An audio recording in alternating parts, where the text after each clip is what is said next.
Ladies and gentlemen, they disrespected you because they thought they could control you. They talked down to you because they never imagined you would rise above them.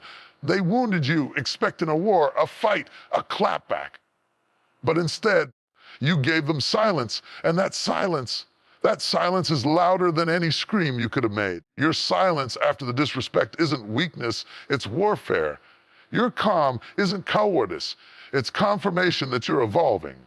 You don't have to scream anymore to prove your strength. You don't have to react to validate your identity. You're not who they said you were, you're who God knows you are.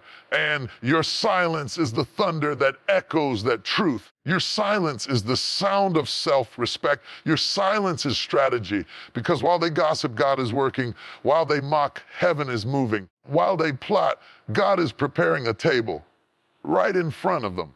You don't have to pull them down when you're already rising. You see, silence after disrespect is a weapon the enemy never expects, because when you stop responding, you stop feeding their ego. When you stop defending yourself, you start trusting God to be your defender. That's why it's killing them. Not because you're gone, but because you're growing. You're not arguing anymore because you've got assignments. You're not bitter. You're booked. You're not hurt, you're healing. And the sound of your silence is what's wrecking them. It's the reminder that you don't need them, you don't chase them, no longer live under the limits they tried to place on you. So stay quiet, stay focused. Let the same people who disrespected your name watch God elevate it. Let your glow be the response. Let your discipline be the demonstration. Let your breakthrough be the broadcast. There is a kind of power that doesn't make noise, a kind of force that doesn't come with flashes, shouts, declarations. It doesn't come from slamming doors, screaming matches, or trying to out-argue someone. This kind of power is not chaotic, but calm. It is not loud, but strong. It's called strategic silence, and it is one of the most underestimated forms of authority on this earth. You see, silence is not weakness. Silence is not surrender. Silence is not you backing down or walking away in shame. No, silence is often the greatest move a strong soul can make when confronted with drama, disrespect, or disappointment. They thought your silence meant you didn't have anything to say. They assumed your quiet meant you were defeated. They believed that because you didn't retaliate, you weren't hurt. But what they failed to understand is that your silence was not a lack of response. It was a strategic response, a calculated, controlled, power-filled response. When someone disrespects you, the flesh wants to react, the ego wants to rise up and shout, "How dare you?" But your spirit, the part of you that is wise, the part that is healed, the part that has already seen too much to go back, tells you to stay calm, to keep your peace, to let them bark while you build, to let them argue while you ascend, because real power doesn't need to yell. Real power doesn't chase applause.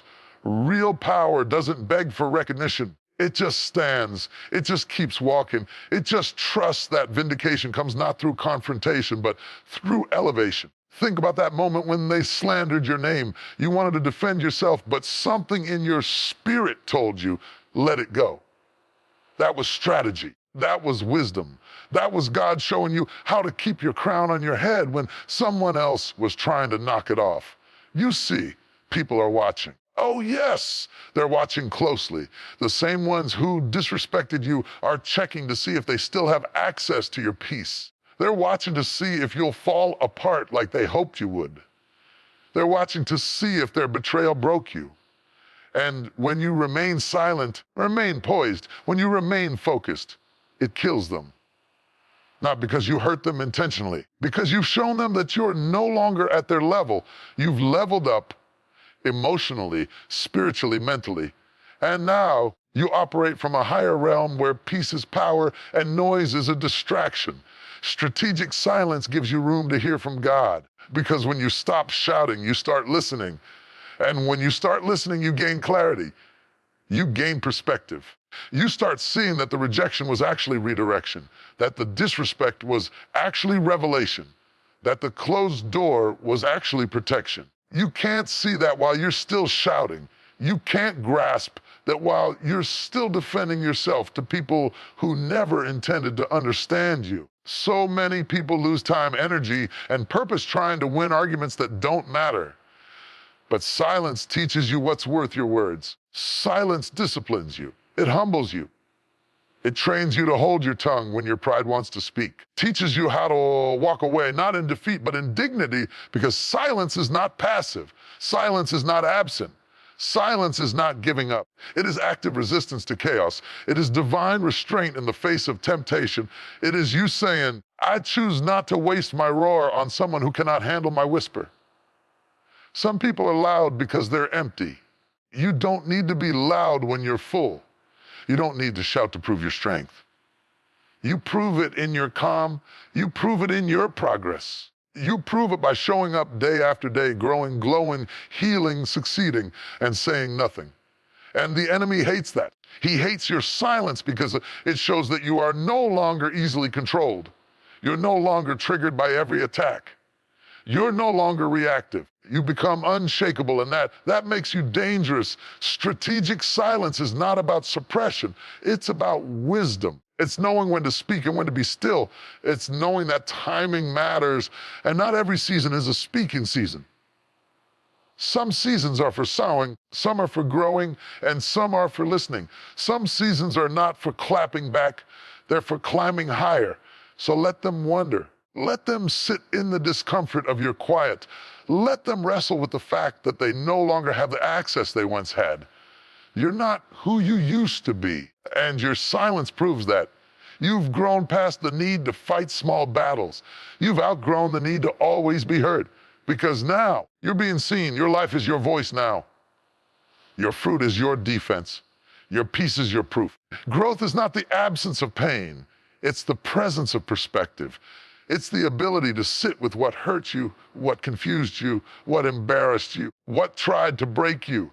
And instead of letting it poison you, you let it prepare you. Reaction is what the old you did when someone pushed your buttons. When you didn't get the attention, the validation, the apology, or the outcome you thought you deserved. It's what you did when your self-worth was still attached to the approval of people who didn't even know how to love themselves. You used to live on edge, waiting for someone to test you, to trigger you, to treat you like you were less. And when they did, you gave them what they expected. You matched their energy. You lost your cool. You gave away your power. But growth teaches you something beautiful. You don't have to prove who you are to people who are committed to misunderstanding you, because growth has shifted your focus. You're no longer driven by a need to be right. You're driven by a need to be well. You're no longer trying to win arguments. You're trying to win peace. You're not proving a point. You're protecting your future. You don't always get to choose how people treat you, but you do get to choose what spirit you respond from. Will you react out of your insecurity, or will you respond from your identity?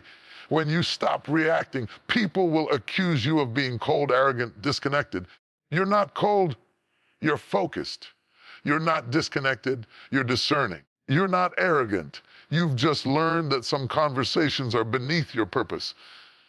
Some battles are not yours to fight. Some people are not qualified for your energy. Reaction is often rooted in unresolved trauma. That's why growth requires healing. Challenge you, because until you heal what hurt you, you'll keep bleeding on people who didn't cut you. You'll keep reacting to situations with the same anger, fear, insecurity that formed your survival mode. You've outgrown that level of warfare. You've evolved beyond the need to retaliate. And in that, there's a power the enemy hates. You start receiving joy that doesn't depend on people, and strength that doesn't come from being right. You start stepping into the fullness of who you are, not because you proved them wrong, but because you stayed true to what was right inside of you. You think that person ghosted you, betrayed, you walked away from you. But it wasn't rejection, it was divine redirection. God stepped into a room you weren't allowed to enter yet and removed what you didn't even know was going to break you. There are things happening in the supernatural that would terrify you if God allowed you to see them. But He doesn't. Instead, He gives you peace. Peace in the middle of things you don't understand. Peace when you should be panicking. peace that makes no sense to the human mind. Why? Because God is fighting for you. You don't have to fight every battle. Some of them, yes, He'll call you to show up, to stand, to speak. There are other battles, deep, dark, dangerous battles that only He can win. God says, the battle is not yours, it is mine. That's not just scripture, that's survival. That's the reason you're still here. That's the reason the storm didn't drown you. That's the reason the betrayal didn't bury you. That's the reason you're still breathing, still healing, still moving forward when everything around you tried to keep you stuck. Sometimes God delays your deliverance because He wants you to witness what He's about to do. He wants you to see how He moves mountains. He wants you to feel the moment He shifts the atmosphere. He wants you to recognize His fingerprint on your breakthrough. So when it comes, it wasn't coincidence or chance, it was God. Unseen battles are often accompanied by unseen victories. And we, as people, love visible proof. We want to see the enemy defeated. We want the apology. We want the closure. We want the testimony wrapped in a bow, something we can post, share, shout about. Because if you saw everything He fought off for you, you might never sleep again. If He revealed every spiritual dart that was aimed at your mind, your marriage, your mission, you might crumble under the weight of that revelation. So instead, He says, trust me, I've got you. You don't need to know what I'm fighting. Just know I am fighting. Even now, you may feel surrounded by bills, pressure, heartbreak, uncertainty. But the Word says, those who are with us are more than those who are with them. You may feel outnumbered, but you're not outmatched because you have God on your side. And if God be for you, who can be against you? The enemy wants you to believe you're losing because you're weary. He wants you to think that silence equals absence, but God's silence is never abandonment. Sometimes it's strategy. He's setting the stage, preparing the path, orchestrating a rescue mission you'll only understand in hindsight. God is fighting battles you don't even know are happening. And the reason you're still standing is because He hasn't lost one yet. He's fighting in boardrooms where your name is mentioned. He's fighting in relationships where betrayal is forming. He's fighting in realms where curses are being crafted.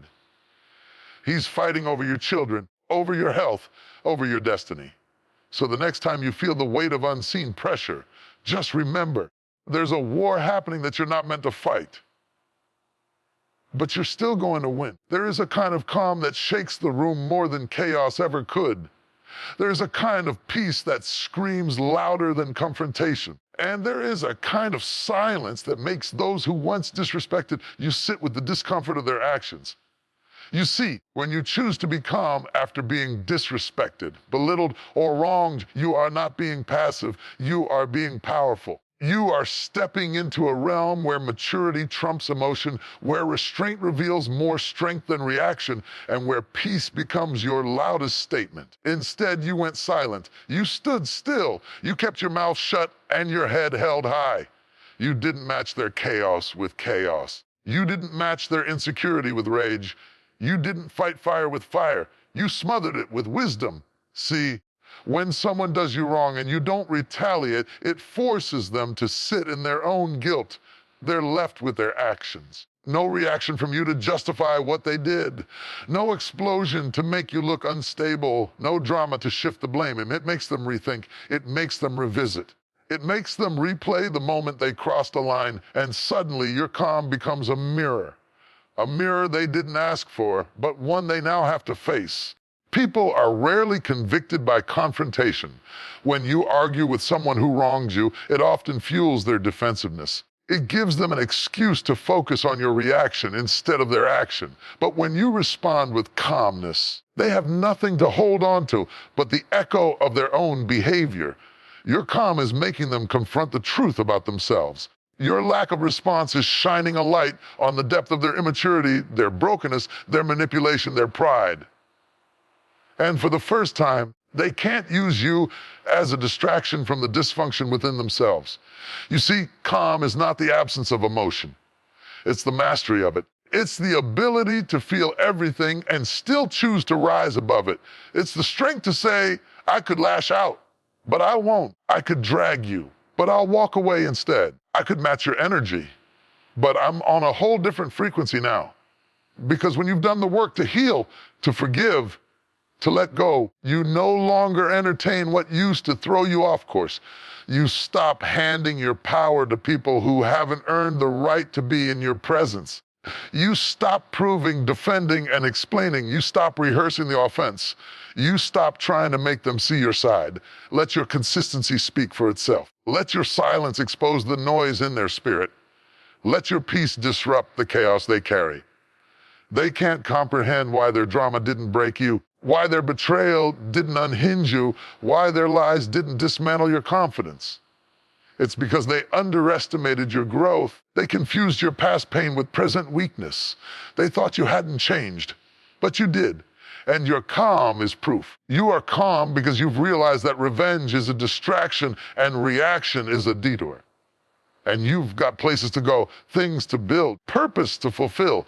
You don't have time to keep explaining yourself to people who are more committed to causing confusion than seeking truth. You're not responsible for how your healing makes others feel. You're not responsible for how your boundaries disturb their dysfunction. You're not responsible for how your elevation offends their ego. Let them wrestle with your silence. Let them wonder why you didn't react. Let them replay the moment they lost access to your energy. And once you stopped reacting, once you stopped dancing to the beat of their dysfunction, once you became still in your spirit, that's when you became powerful beyond what they could handle. So stay calm, stay focused, stay rooted in the truth of who you are. You don't have to explain your calm. You don't have to justify your silence. Just keep building, keep healing, keep walking. You do not have to justify the healing that pulled you away from chaos, nor apologize for the clarity that created distance between you and familiar dysfunction. There comes a time in your life when you begin to rise, not out of arrogance, but alignment. Not because you're trying to be better than anyone, because you're finally becoming who you were always meant to be. You are not required to shrink yourself so others stay comfortable. You are not called to play small just to keep people from feeling insecure around your progress. You are not obligated to pause your purpose while others wrestle with their opinions about your transformation. Growth is hard enough without having to carry the weight of other people's expectations. Sometimes you reach a point where your only response is silence. Your only reaction is distance. Your only answer is to keep going. Because what you're building is sacred. What you're healing from is holy. What you're walking into is bigger than the opinions of people who were never assigned to go with you in the first place. You don't have to explain why you stopped returning the calls, why you stopped replying to the same empty conversations, why you're no longer available for gossip, for negativity, for environments where your soul starts shrinking again. You stop trying to convince people who never wanted to understand you. You stop needing validation from people who could never affirm your identity. You stopped justifying your growth to people who were more comfortable with your brokenness than your breakthrough. Some people will resent you not because you did something wrong, but because your healing reveals their stagnation. Your progress highlights their excuses. Your discipline exposes their distractions. And instead of rising with you, they criticize the way you rose. And obedience doesn't always come with applause. Sometimes it comes with isolation. Sometimes it comes with people turning their backs on you, thinking you've changed, and they're right. You have changed. Not for the worse. You've changed for the better. You've changed for peace. You've changed for purpose. You've changed for alignment. Elevation will cost you something. It will cost comfort. It will cost familiarity. It may cost relationships, environments, and the version of you that thought you had to be liked by everyone to be valuable. You gain peace that can't be shaken. You gain vision that can't be clouded. You gain strength that doesn't need to be proven. You gain wisdom that doesn't need defending. And hear this, you don't owe anyone a behind-the-scenes view of what God is doing in your life. Some things are meant to be private, not because you're hiding, because you're honoring the sacredness of your process. What God is doing in your heart, in your mind, in your spirit, is not always for public consumption. Elevation doesn't require consensus. It doesn't need a crowd to confirm it. It doesn't ask for permission. When it's your time, it's your time. And when it's your season, God doesn't need a round table to decide if you're qualified. Because people may not understand now, but the fruit will speak for itself. Your life will become your testimony. Your results will become your voice. Your consistency will become your confirmation. You won't need to defend your decision to grow. Your growth will defend itself. You see, it's easy to misunderstand someone who refuses to stay stuck. People love you when you're predictable, when you don't challenge their perception, when you stay in the box they created for you. But the moment you break out, the moment you evolve, that's when the criticism comes. You don't fit the narrative anymore. You're not the version of you they could control, manipulate, or use, and that's a threat to small minds and insecure spirits. You're not required to convince them that God is working in your life. You don't have to explain why you chose peace over pettiness, why you chose distance over drama, why you let go of what looked good to grab hold of what's truly God. You don't have to explain why you stopped showing up to their invitations, their arguments, their manipulation tactics. You're growing, you're elevating, and real elevation doesn't announce itself, it demonstrates itself.